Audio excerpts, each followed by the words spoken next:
کبیرہ گناہوں میں سے ایک گناہ النیاحہ، جب کوئی شخص فوت ہو جائے تو نوحے کرنا، یہ بالخصوص عورتوں میں ہے، مردوں میں بھی پایا جاتا ہے لیکن زیادہ تر یہ بیماری عورتوں میں ہے۔ کوئی کہتا ہے اللہ تجھے ترس نہ آیا، یہ جملہ تو خیر کفر ہے، اگر کسی نے کہا تو اس کو تجدید ایمان لازم ہے۔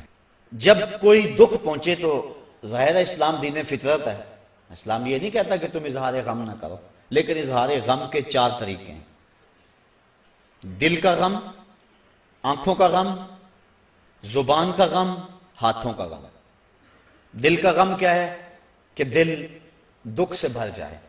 آنکھوں کا کیا غم ہے؟ آنسو بہائیں۔ زبان کا کیا غم ہے کہ باویلا کیا جائے، اور ہاتھوں کا غم کیا ہے کہ گریبان نوچا جائے، منہ پہ تھپڑ مارے جائیں، بال کھینچے جائیں۔ پہلے 2 غم رحمان کی طرف سے اور دوسرے 2 شیطان کی طرف سے۔ فرمایا لیسا منا من ضرب الخدود وشق الجیوب ودعا بدعوی الجاہلیہ، جس نے گریبان پھاڑا، چہرے پہ تماچے مارے اور جہلوں جیسی باتیں کی، فرمایا ہمارے سے اس کا کوئی تعلق نہیں ہے۔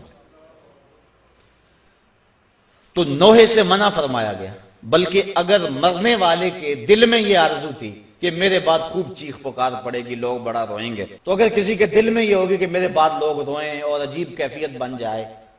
تو ایسے نوحے پہ جو راضی تھا، حضور علیہ السلام نے ارشاد فرمایا جب وہ مرتا ہے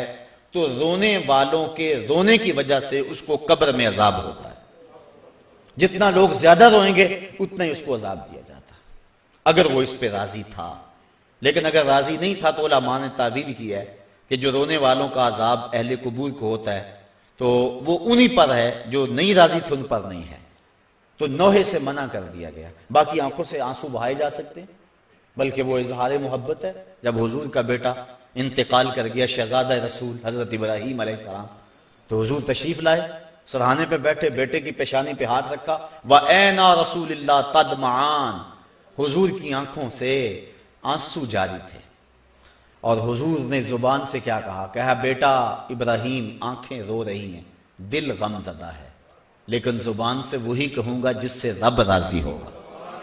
زبان سے ایسا جملہ نہیں نکالوں گا جس سے میرا رب ناراض ہو جائے۔ تو یہ جو نوحہ ہے، مرتے وقت عورتیں جس انداز میں، حالانکہ تلقین صبر کرنے کی ضرورت ہوتی ہے، جب آپ کسی کے ہاں جائیں، فوتگی ہو گئی ہو، تو کوشش کریں کہ ان کو ایسا جملہ کہے جن سے اس کی ڈھارس بن جائے، نہ یہ کہ کوئی ایسی بات کر کے ان کے جذبے کو اور آگے بڑھا دے اور ان کی آنکھ کو اور زیادہ تاؤ دے، ایسا نہیں ہے، بلکہ تلقین صبر کرے۔ حضور نے فرمایا صبر وہ ہے جو پہلے صدمے پہ کیا جائے،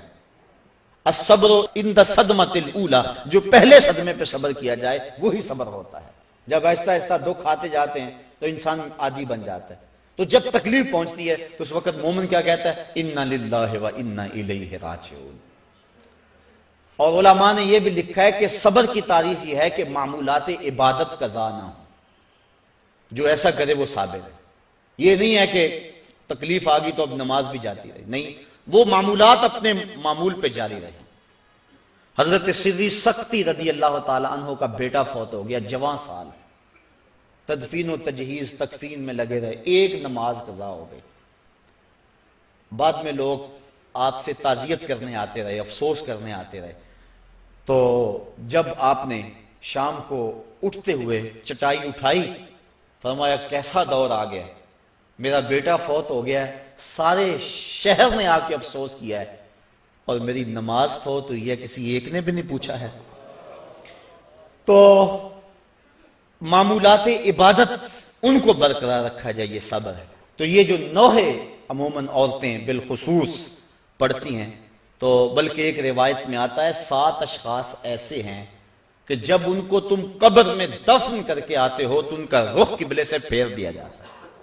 فرمایا فَاذْهَبُوا وَانْبُشُوا قُبُورَكُمْ، جاؤ جا کے ان کی قبریں اکھیڑ کے دیکھ لو، اگر ایسا نہ پاؤ تو پھر مجھے آ کے کہنا کہ میں نے کیا کہا تھا۔ اور ان اشخاص کو حضور نے گنوایا، ان میں شرابی بھی ہے،